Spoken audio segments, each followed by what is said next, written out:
Kota Bandung menjadi lautan biru merayakan gelar hat-trick juara yang tidak hanya mengukuhkan dominasi, tetapi juga membakar jiwa siapapun yang berdarah Persib Bandung. Di atas aspal yang membara oleh gairah terlihat skuad Persib diarak pakai bandros dalam pawai pesta juara. Menembus lautan manusia yang menangis bahagia, berteriak ria, dan menyanyi tanpa henti. Di tengah ria kepungan jutaan pasang mata, momen magis itu memuncak. Dan di antara gemuruh pahlawan-pahlawan lokal, ada satu sosok yang berdiri dengan mata berkaca-kaca.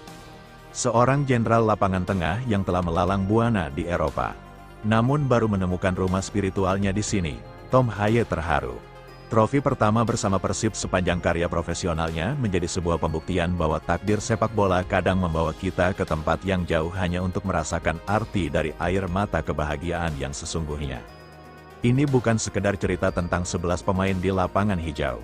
Ini adalah kisah tentang cinta yang fanatik, air mata yang tumpah, dan bagaimana sebuah kota mengukir sejarah yang tidak akan pernah bisa dihapus oleh waktu. Mari kita masuk ke dalam epicentrum kebahagiaan ini. Ada sebuah pepatah yang mengatakan bahwa Tuhan menciptakan Pasundan ketika ia sedang tersenyum. Namun pada hari itu Pasundan tidak hanya tersenyum, Bandung meledak dalam euforia yang tiada taraf. Jalan-jalan protokol yang biasanya padat oleh hiruk-pikuk kendaraan berubah total. Sejauh mata memandang dari ujung utara hingga batas selatan hanya ada satu warna yang berdominasi, biru. Biru yang pekat, biru yang bangga, biru yang melambangkan kejayaan tiada akhir. Gelar juara kali ini bukan sekedar piala biasa yang mampir di lemari trofi. Ini adalah gelar hat-trick juara, sebab pencapaian yang sangat langka. Sebuah hegemoni yang membuktikan bahwa Pangeran Biru adalah penguasa mutlak sepak bola tanah air saat ini. 3 kali berturut-turut berdiri di puncak tertinggi. 3 kali berturut-turut menahan gempuran dari seluruh penjuru Nusantara. Dan 3 kali berturut-turut pula membuktikan bahwa mentalitas juara telah mendarah daging di dalam skuad ini. Sejak peluit akhir pertandingan penentu ditiupkan, kota Bandung seolah langsung berganti rupa. Toko-toko tutup lebih awal, perkantoran memberikan kelonggaran dan semua orang turun ke jalan. Tidak peduli tua, muda, laki-laki, maupun perempuan, semuanya melebur menjadi satu. Bendera-bendera raksasa dikibarkan di setiap sudut gang. Klakson kendaraan bersahut-sahutan membentuk simfoni kemenangan dan asap flare berwarna biru membumbung tinggi ke langit membuat atmosfer kota terasa begitu magis dan teatrikal. Bagi masyarakat Bandung dan Jawa Barat, Persib bukan sekedar klub sepak bola. Persib adalah identitas, harga diri, dan warisan leluhur. Ketika Persib juara 3 kali berturut-turut, itu adalah penegasan bahwa kerja keras, air mata, dan doa yang dipanjatkan oleh jutaan bobotoh di seluruh dunia telah dijawab dengan cara yang paling indah. Bandung benar-benar menjelma menjadi lautan biru yang ombaknya adalah manusia. Bergerak selaras demi merayakan kejayaan sang pangeran. Puncak dari segala luapan emosi ini termanifestasi dalam sebuah ritual yang sudah sangat dirindukan, pawai kemenangan. Pihak manajemen dan pemerintah kota Bandung telah menyiapkan armada khusus untuk para pahlawan ini. Skuad Persib diarak pakai bandros pawai pesta juara. Bus wisata ikonik bertingkat terbuka yang sengaja dipilih agar para pemain bisa berinteraksi langsung tanpa sekat dengan para pendukung setianya. Rute konvoi yang telah dipersiapkan dengan matang oleh pihak kepolisian dan panitia seketika berubah menjadi koridor manusia. Rombongan yang mulai bergerak dari titik awal disambut oleh pagar betis bobotok yang panjangnya bermil-mil.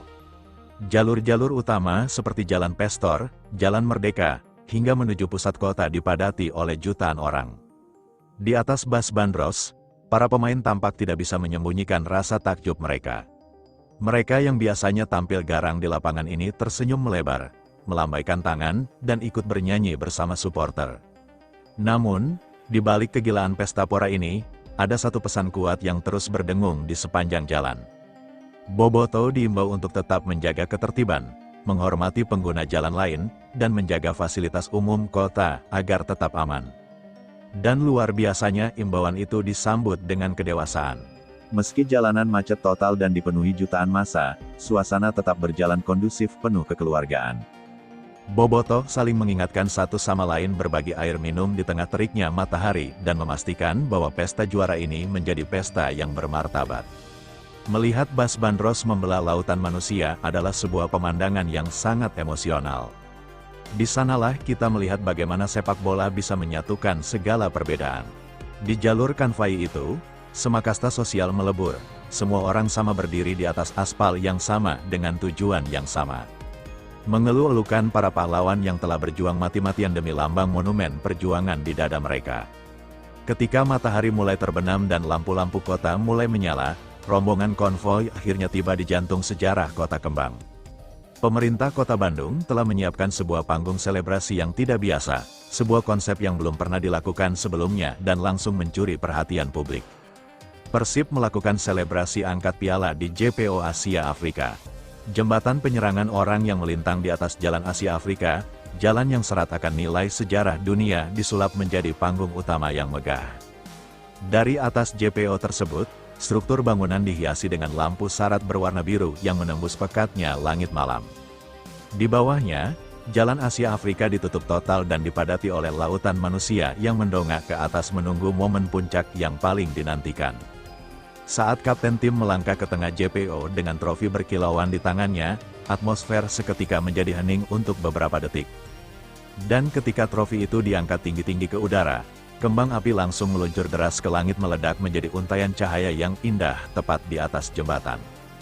Gemuruh suara jutaan bobota pecah seketika menggetarkan pondasi jalanan bersejarah tersebut. Pemerintah Kota Bandung sengaja memilih lokasi ini untuk menyatukan nilai historis kota dengan prestasi modern Persib. Menonton para pemain mengangkat piala dari atas JPO Asia Afrika memberikan kesan dramatis yang sangat kuat. Seolah-olah mereka adalah raja yang sedang menyapa rakyatnya dari atas gerbang istana.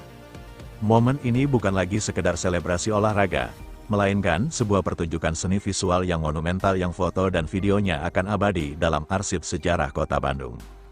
Di tengah hiruk pikuk letusan, kembang api dan nyanyian kejayaan di atas JPO Asia Afrika, kamera dan pandangan mata banyak orang perlahan tertuju pada satu sosok.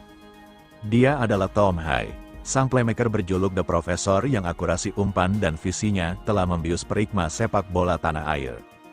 Di atas jembatan itu, Tom Hai tampak berdiri diam memandang ke arah lautan manusia di bawahnya dengan mata yang berkaca-kaca. Bagi seorang pemain yang menghabiskan sebagian besar karir profesionalnya di Liga Top Eropa, atmosfer sepak bola Indonesia, khususnya di Bandung, adalah sesuatu yang berada di luar nalarnya. Namun malam itu emosinya benar-benar tumpah. Tom Hai terharu karena ini adalah trofi pertama bersama Persib sepanjang karir profesionalnya.